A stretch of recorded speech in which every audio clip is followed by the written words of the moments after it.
You guys had complained a lot about my audio quality. I've just invested in a brand new microphone. So let me know how this audio sounds like. Please leave that in the comment section down below.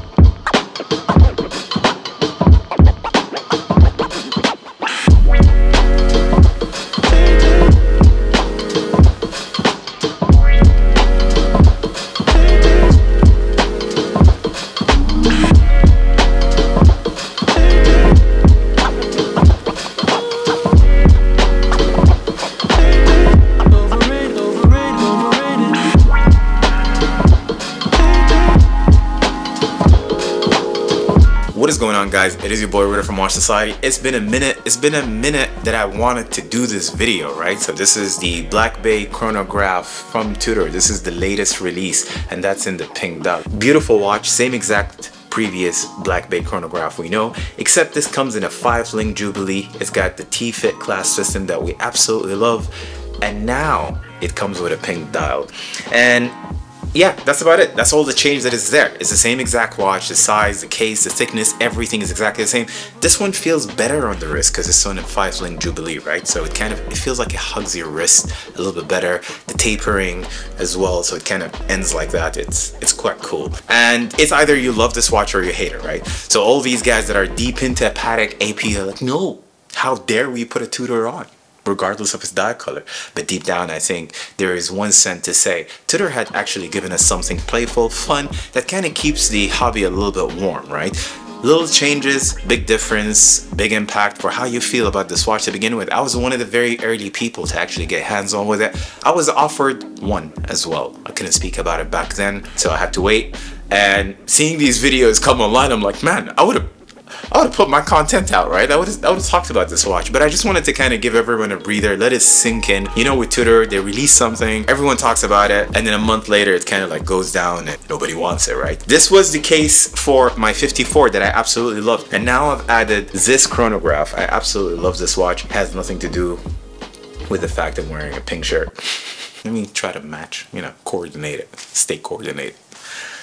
It's a beautiful watch, man. It's a nice watch. The price is what makes it interesting, because when you look at the landscape of watches and changes and innovation and what's exciting and how it's always like there's a lot of things ticked for that box, except that layer, that's to say how much are you gonna actually pay for it, because everything is just ridiculously expensive, which kind of brings the doubt, you being a little bit skeptical about whether you should do it or not. But when it comes to Tudor, that value proposition for a highly robust, functional watch that is just under the price tags of 4 or 5 for, I don't know what it works up in US. In dirhams, I'll put it in the screen, that was about 22,000 plus. That's the equivalent for it. And I think what a watch for that price, man. I think it's the right price, and I think it talks to many of us. So the theme for CF Miami is one thing. I'm actually not a follower or a fan of that team. I just wanted to have a very different dial color on this chronograph, and the fact that it comes now on a Jubilee, of course I wanted to have that. You know, it has nothing to do with the football team. It has nothing to do with CF Miami at all. It's just the fact that I think it's fun and I think it's cool that way.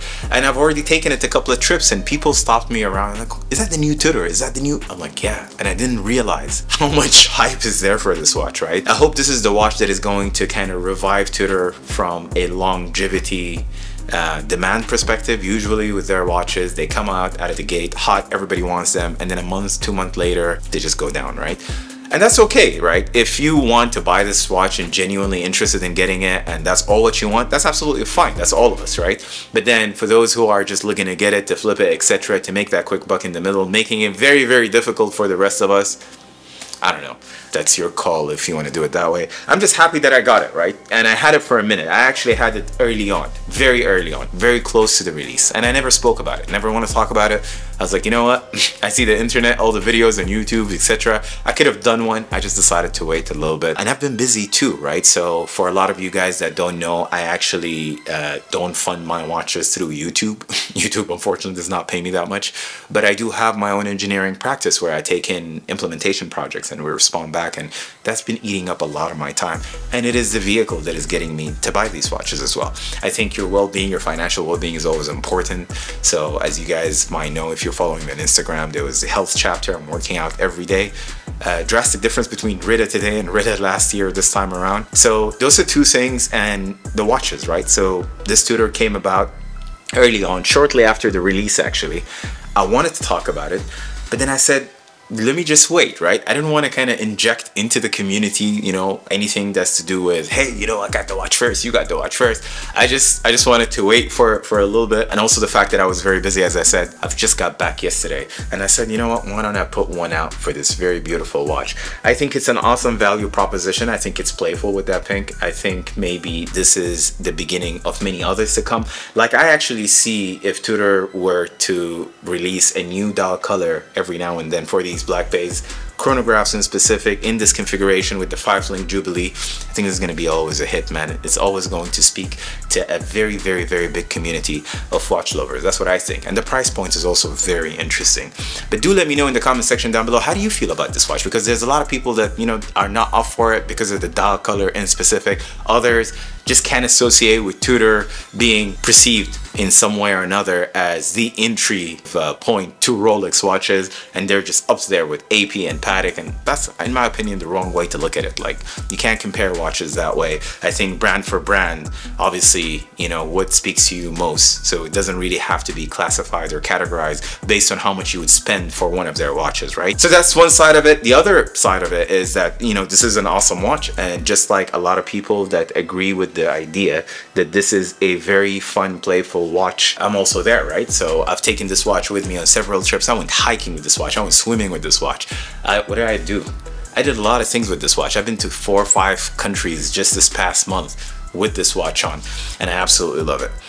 Do let me know your thoughts. This is a very big part of what makes this exciting for me, right? Is to go through your feedback. It's my way of communicating with you 2 ways. Do you like it? Are you pro Tudor Black Bay chronograph pink dial? Are you anti the consequences, and you know, you don't want that, you don't even want to experiment with it? I'd love to go through your comments anyways.